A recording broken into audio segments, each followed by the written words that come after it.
What's going on? It's Scones here, and I'm bringing you a new Duel Links video. And in this video, I'm going to be showing you my farming strategy for the legendary duelist using my Cerberus deck. I'm going to go ahead and walk through the deck. So for those of you who don't know, Cerberus is a card you can get from the card trader. And its effect is that each time a spell card is activated, place one spell counter on this card. When that spell card resolves, this card gains 500 attack for each spell counter on it. But if damage calculation is conducted involving this card, remove all spell counters from it at the end of the battle phase. So what this pretty much allows you to do throughout the duel, if you just keep playing more and more spell cards, it'll allow you to keep putting more and more spell counters on your Cerberus, and every spell counter gains 500 attack. So the goal of this deck is just to have tons of spell cards you can resolve right away. And this will allow you to quickly, I suppose, power up your Cerberus. And you want the Draw Sense Light or Sorcery Conduit skill for this deck, just because if you don't draw your Cerberus right away, after you take 1500 or 1800 damage respectively, you can add one straight from your deck on your next draw phase. And actually, this deck's a little bit outdated, so we're going to actually take out that stop defense and add in another...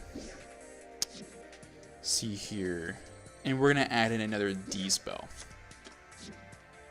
So we keep that at around 20 cards, and the reason why I took out that second stop defense is because I added in the Shooting Starbow Seal card, and this really helps for legendary duelists such as Taya, because she has a lot of Skeleton goals and she actually mills through her deck very quickly.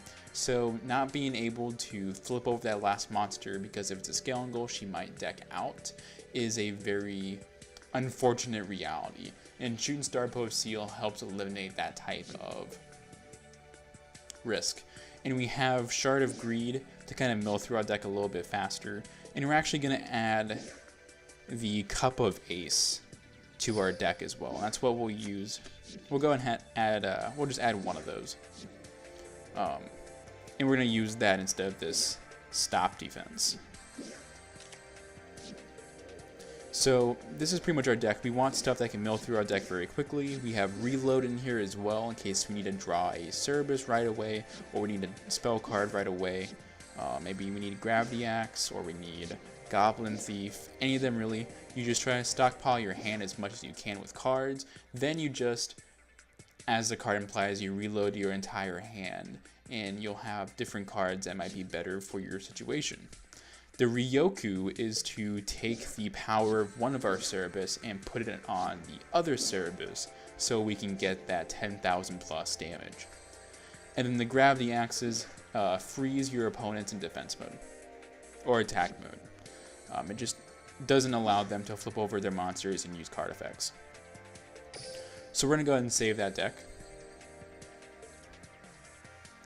And that Cup of Ace might actually come back to bite me now that I think of it, because I am going to go duel Taya to demonstrate this deck. And this is because Taya is just the easiest legendary duelist to do this with.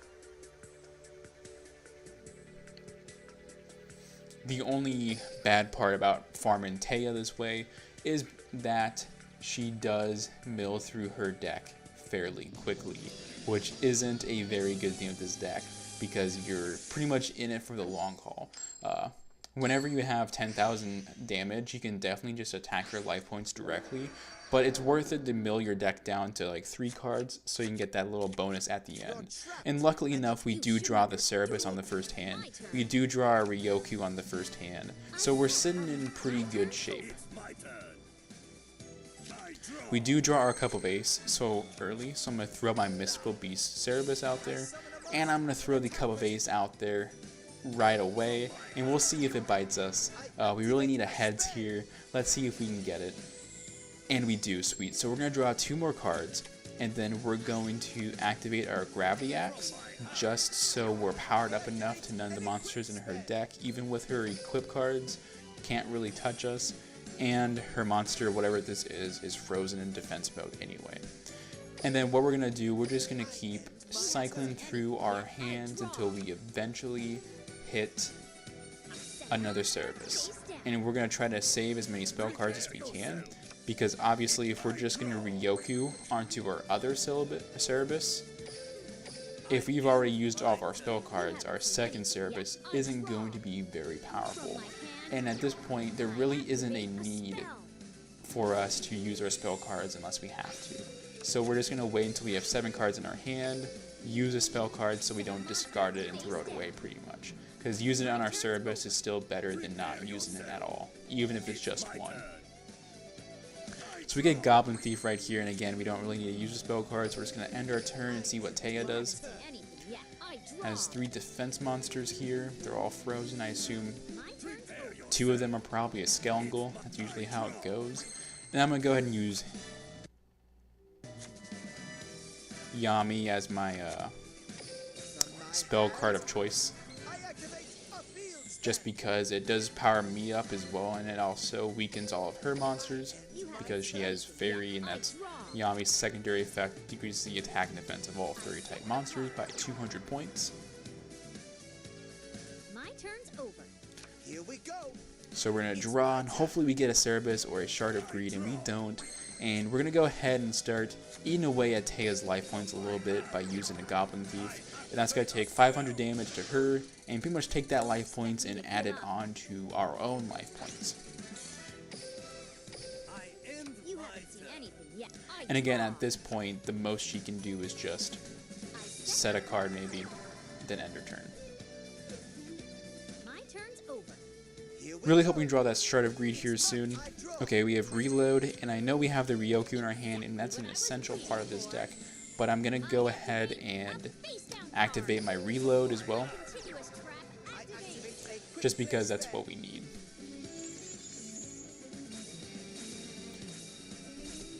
I had 2 cards that I needed for the final attack, but odds are I'll draw at least one of them again, and I'm really hoping I get that Cerberus. Shard of Greed will work pretty nice, and I get 2 D-spells on top of that. So I'm just going to activate my Shard of Greed, and the reason why I'm activating that is so I can draw 2 more cards here in a couple turns. Even though I didn't need to use that card since I only had 6 in my hand. Here we go. It's my turn. Okay, so we got our Shooting Star Bow seal back. And then we're just going to end our turn because we don't need to use a spell card. You haven't seen anything yet. My turn. I draw. Yami's still up. My turn. Taya's just going to end her turn. We'll draw another card. We got our Ryoku back, not bad. Then we'll activate Shard of Greed to see what cards we get. And we're going to get... And we got our Cerberus, sweet. So we're going to throw that on the field. And then we're just going to use quite a bit of our spell cards here. That's going to take out her Silver Bow. We'll keep the D-spell for next turn just because she might place down another face down card, which can help us get rid of our D-spell. But worst comes to worst, I'll just use it to take out Yami, because even though we'll lose that 200 damage bonus, attack bonus, we'll gain 300 attack bonus in the end just because of Mythical Beast's Cerberus' skill. We lose 200, gain 500, that leaves us 300 in the red, and I'm okay with that. We'll do our Cure Masters next. As you can see, we're getting pretty powerful. One of our Mystical Beasts is just going to just hit over 8,000. The other one's at 4,100. If we wanted to right now, we could attack, but we're just going to keep building up our services. You haven't seen anything yet. I draw. She's going to gain more life points due to Solemn Wishes. Hopefully that's not another Solemn Wishes, and I can just use my D-spell. Find out right here. Okay, sweet, it's not. We actually can't activate that Shard of Greed. I don't know why it's showing me that card, but that's happened to me a few times where it's glitched out with the Legendary Duelist, and I destroy the same card twice in a row. It'll just tell me that it's that card. But oh well. We can't play that because then we'll have 2. Next turn we'll have 1. Yeah, we don't have enough. Unfortunately, we drew our Shard of Greed too late, so that's going to be 750 attack that we don't get from this deck, because the 500 our Cerberus gets, then the 250 we transfer over from our other Cerberus. But we don't have to worry about that because we worked through our deck faster than Taya did. So actually, I'm going to go and equip that second Gravity Axe to my other Cerberus.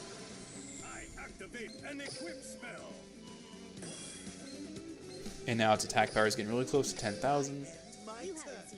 So in 2 turns, we should be able to do quite a bit of damage to Taya.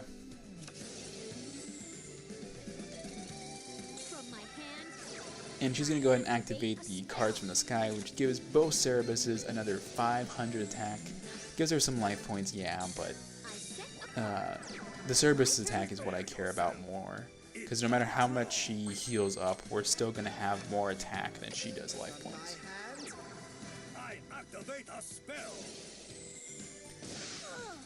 And there's really not a whole lot to keep going. We're not going to get more duel score from using that one last card, so I'm going to go ahead and re-Roku my 2 Cerberuses, use my shooting star bow, and then just attack her directly. So I'm going to take that Cerberus, that's going to do 3,050, so I'll be at 13,000, actually, because I get the 500 boost, forgot about that, 14,150. Then I'm going to go ahead and just equip my shooting star bow, and because of Cerberus' ability, where you gain 500 attack points for every spell card that's played, you only lose 500 attack. So I'm just going to fall down to 13,650, then be able to attack her directly on this battle phase.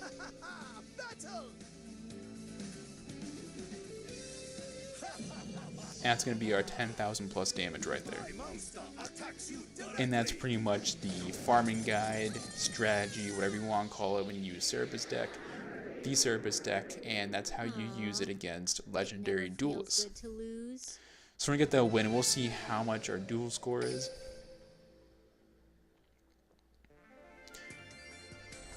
We get 2,000 for winning, 500 for damage, 200 for few cards, 400 for glossy cards, another 3,000 for 999 damage, and we get that Dark Magician Girl. That's pretty good. I've been looking for a third one. That's my 3rd copy of that.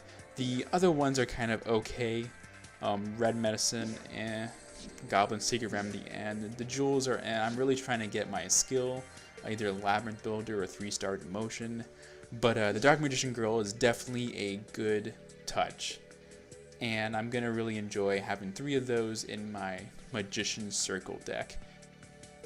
And that's going to go ahead and be the end of this video, guys. If you've enjoyed, please leave a like down below. And let me know what farming strategy you use for Legendary Duelist down in the comment section.